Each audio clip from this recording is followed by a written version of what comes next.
I was doing a hearing in the Midwest. I had my suit and tie on. I was there early. It was the first time I'd been in that courtroom. And I sat down at defense counsel's table, as I always do, and the judge walked in, and the judge said, hey, you get back out there and you wait out there in the hallway until your lawyer gets here. I don't want any defendant sitting in my courtroom without their lawyer.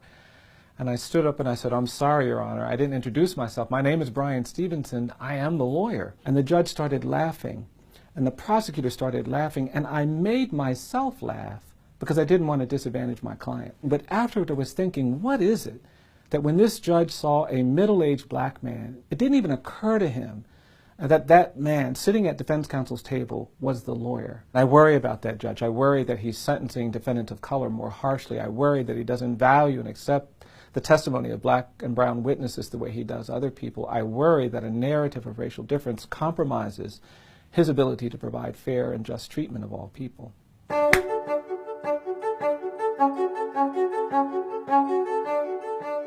I don't think we're free in America. I think we are burdened by our history of racial inequality. We have a history of horrific mistreatment of people based on color. And I think that narrative of racial difference that was cultivated to justify that mistreatment has created a kind of smog, and we've all been breathing it in. If you read the 13th Amendment, it doesn't talk about narratives of racial difference. It doesn't talk about ideologies of white supremacy. It only talks about involuntary servitude and forced labor, and because of that, I don't think slavery ended in 1865. I think it just evolved.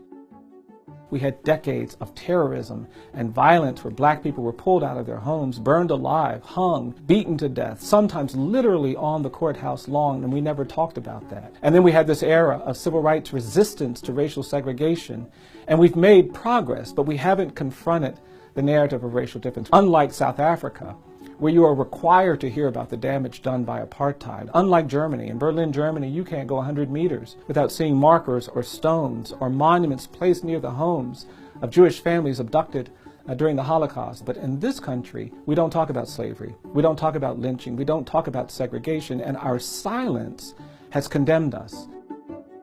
When I went to Harvard Law School my first year, I didn't want people to know I started my education in a colored school. I didn't want them to know I was the great-grandson of enslaved people. I thought it might diminish me. And then I realized that my power, if I have any, my strength, if I have any, my insight, if I have any, was shaped by those people who survived slavery. And it's in that story of survival that I think we have some greatness that we can offer, and not just people of color, but all of us who have learned to overcome. My name is Brian Stevenson, and this is my brief but spectacular take on justice in America.